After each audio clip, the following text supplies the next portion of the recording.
Hi, we're Alex and Justin from a.j.overlanding, and we thought we'd take this opportunity to just kind of talk you through all the modifications we've made to our car to make sure it survives a year on the road with us. So starting with front car, and then we'll run through the 12-volt system, water system, and livability. So all our storage, our little build outs, and our rooftop tent and awning. And apologies for the flies. They're bad.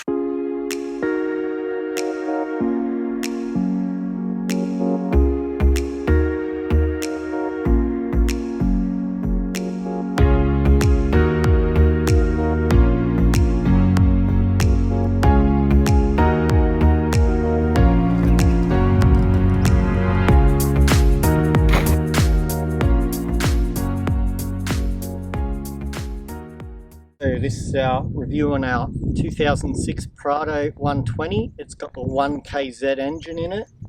We bought the car in 2017, pretty much stock. It came with the snorkel and the exhaust, and that was about it really. So everything else we've done over the last couple of years to get it ready for this trip. So starting with the bull bar, so it's an X-Rocks bull bar. Yeah, you get them, you put them on yourselves. We've then got a King's, I think 9,000 pound winch with the Dynamo rope.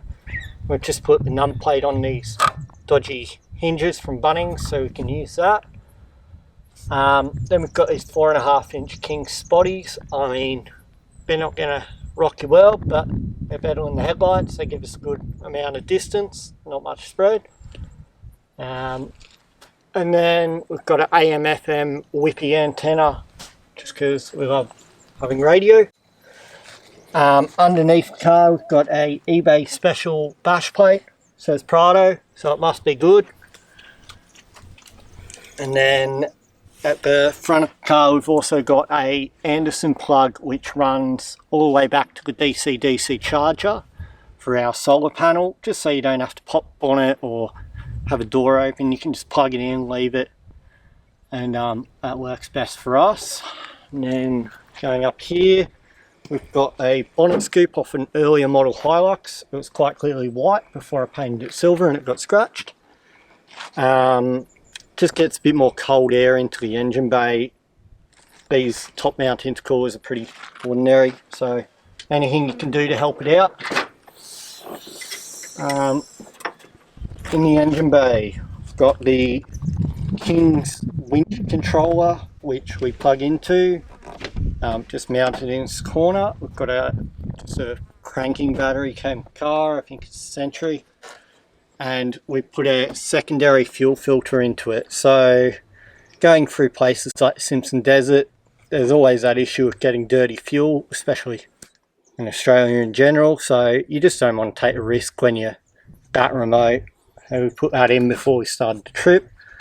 Other than that, the engine's had a full intake clean, EGR blocked, and yeah, that's about it really. Not overly exciting.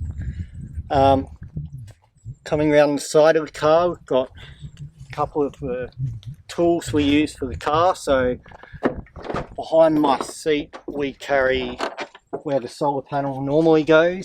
We have a full Barco socket set with 6-point sockets and everything. So we've done all the work to the car over the years with this socket set alone. I pulled tail shafts out, we've put in the suspension, so that was a very good thing to have. And then underneath the other side in the back unit we carry all the other spare tools, parts we need, fluids. The wheels and tyres, so we've got a set of Toyota AT2 open countries in 265 65 17. They're a reasonable tyre, we just got them because they were pretty much all we could get. It was still a decent AT for a decent price. Wheels, we've got these black steel wheels. We've had a bit of an issue with two on the rear left with shattered. Apparently that never happens, but did happen to us, so guess you win some, you lose some. Alex, what happened? We broke our second steel rim in 3 weeks. She's a fat girl.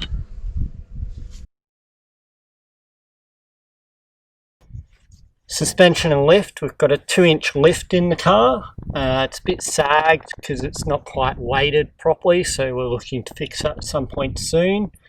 So we've got it's a King Spring and Bilstein shock kit. We got it delivered to us and put it in over the weekend. As with most things in this car, it's pretty DIY. Did it all basically in our street or in our tiny 1-bed apartment. That's about that. And then down the side of the car we've got some steel sliders. So they're from SCF Fabworks up in Queensland, and they've got a few scars on them. They've saved us a couple of times. So just last thing you want to do is punch a rock through your sill. So nice and tucked away, but you can still almost use them as a side step.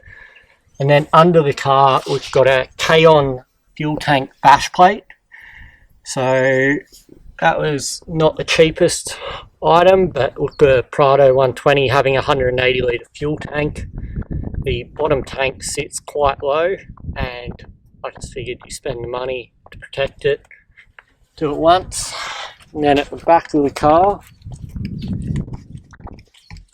it's pretty stock back here, same 2-inch lift that's sagged massively.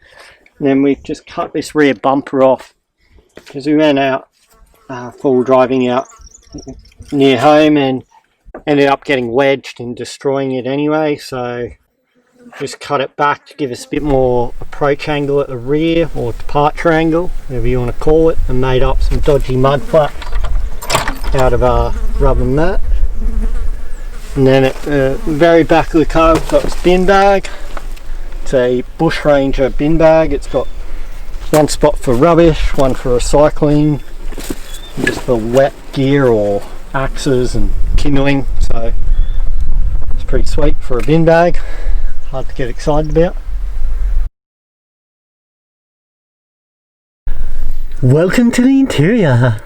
So the 12-volt system, we just built this at home on a bit of plywood and put it in here as a wall. So we've got a kick-ass inverter. It's a 500 watt inverter. Then we've just run the electrical plug around the back over to that side so we can charge our laptops. Alex could straighten the hair if she really wanted. And He told me I can't do that, it's too much power. You could if you wanted. And then we've got a water pump here, and then the DC charger. It's a projector unit. Yeah, it's not the greatest. Then we've got my fuse board we made up, so every light, every appliance we run just has its own individual fuse, and then just a big circuit breaker and a volt gauge. And then the whole system is powered by a 170 amp hour slimline AGM battery that's tucked in between the drawers and this shelving unit. We originally had it with the seats in, so we had to get a slimline battery to fit between the seats and the King's drawers, and that was the best choice. Yeah. So water wise, we've got a 60 litre poly tank. We've just mounted it nice and low here just to try and keep the weight as low down as possible in the car. Got a gravity fed valve at the bottom of it. It's just a simple ball valve, and then we've got just a fill valve up here and a breather, and then we put on this valve here which runs off the water pump just so we can attach the flexible hose and shower head and have a cold shower. We originally did plumb up a pumped water to the rear of the car, but we cut that out because just didn't use it. Yeah, it's pretty good simple system.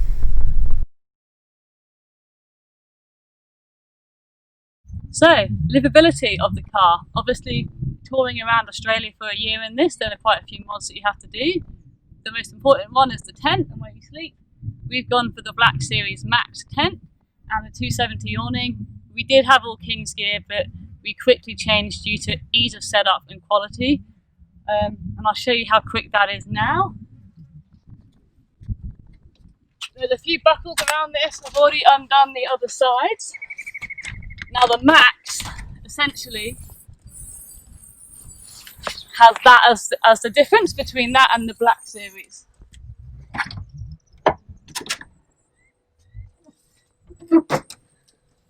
And you literally undo the catches and push it up and your tent is done.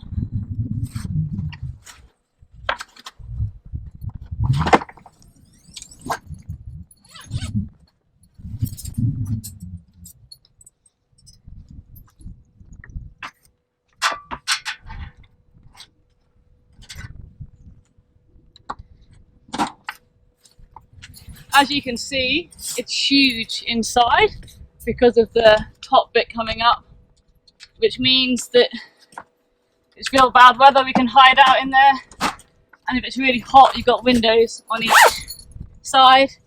All of our bedding is in there the whole time, so you haven't got to worry about putting your pillows and your duvet in there each time. The awning is even quicker than the tent. You undo it and you wrap it around and you're done.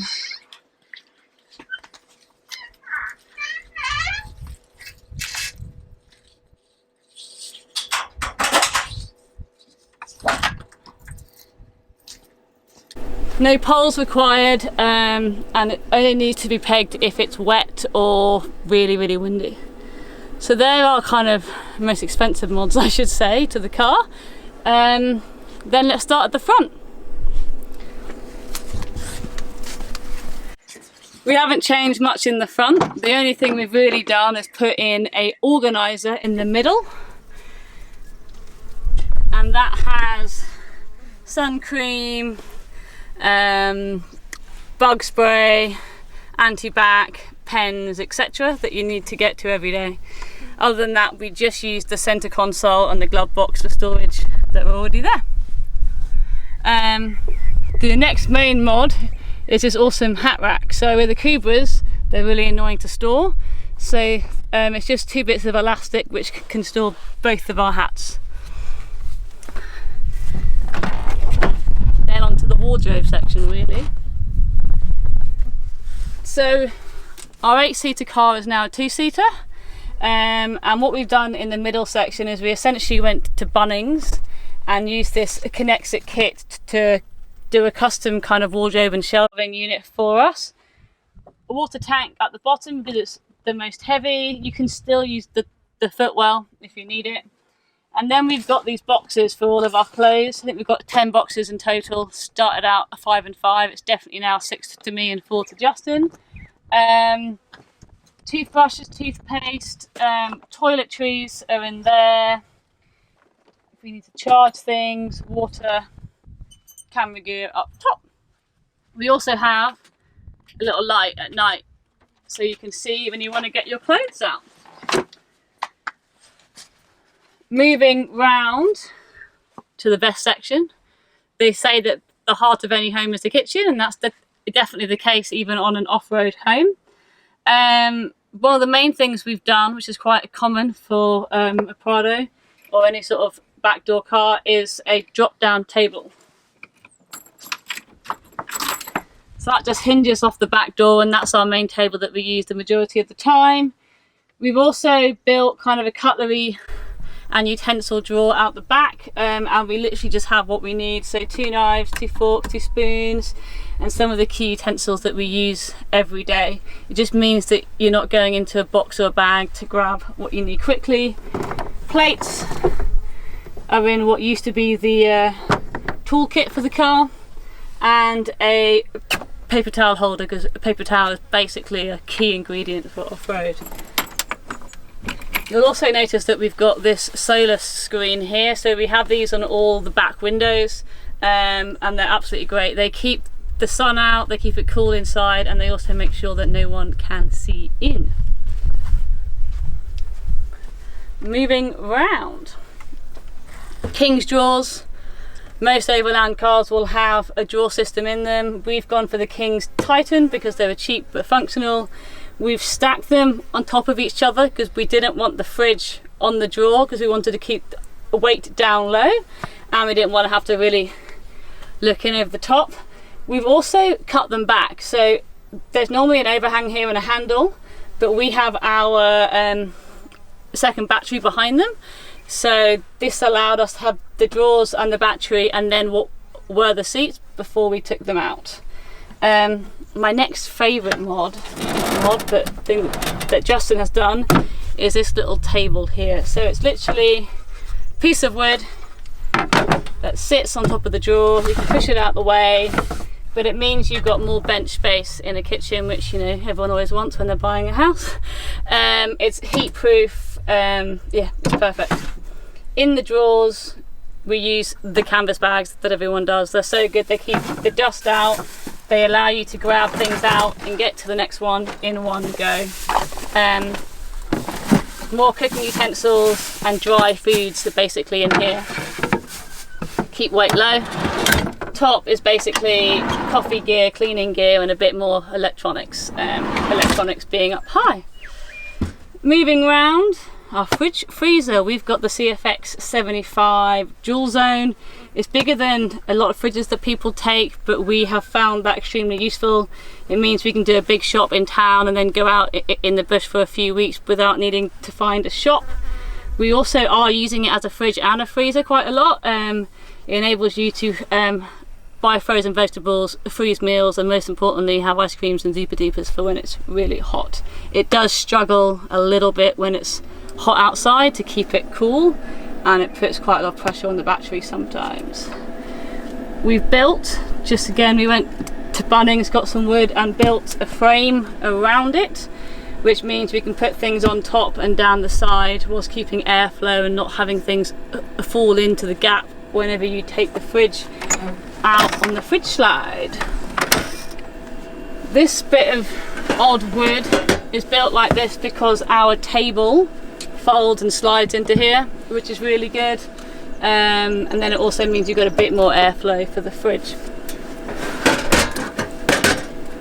Down the sides we have got a wing that we've built in here, so there's just kind of a bit of wood level with the top of the drawer, and you keep things that you don't need to get to that often down there. So we've got some sleeping bags in case it gets really cold, some of our spares and some of our recovery gear. Down the other side we've got a pop-up bucket, some shoes, our pegs, etc. that you might need. More King's bags. We keep all our pots and pans, spare food in canvas bags. It just means you can keep things well stored. If I move the gas boiler out the way. So pots, pans, spare food, etc. Plastic tub full of bits and bobs. Everyone's got a bits and bobs drawer. Spare bedding, spare wipes, etc. And then we've also built, using a cargo net, kind of a drop down, not drop down, but a drawer at the top. Because of the arch in the roof, there's quite a lot of dead space, so this allows us to put things like our snorkeling gear and our wetsuits and backpacks and stuff that we don't use all the time, and just mesh it up high, which we find useful. I think that's probably about it.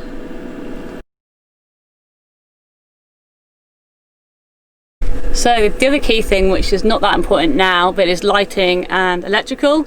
So we have quite a few lights in the back here. We've got one that's mounted onto the back door with a switch.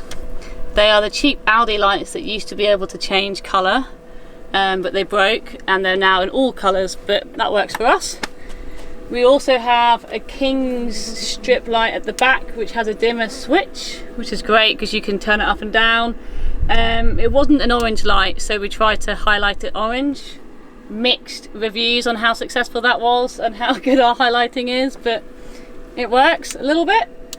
And then we've got one in the awning, which is also on a dimmer switch, and when you're done with the awning you just unplug it.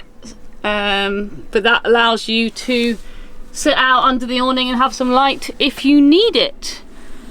Up in the tent, it came with a light, you just needed to wire it up through an Anderson, but we've also put, for each of us, because we're quite greedy, a dual sig socket and USB on each side, so we can charge our phones and plug in extra lights or a fan if it's really hot up in the tent. I think that's pretty much it on the electrical. That was the review on our Toyota Prado 120 as an overlanding vehicle. So we went into detail on a few things we didn't go into as much detail. We figure we could leave that for a later video. Yeah, we're thinking of doing a detailed review of the Bush Company 270 awning and Max tent. If you have anything specific that you want on that, let us know. If there's anything else that you want to ask or have any questions, then just leave a comment below. Even exciting things like fuel economy, we keep track of it all. I'm an accountant, I keep track of everything. Yep. And we'll probably end this on some night shots so you can see the awesome lighting in action and maybe even some action shots. But thank you very much for watching, and if you liked it, please click the subscribe button.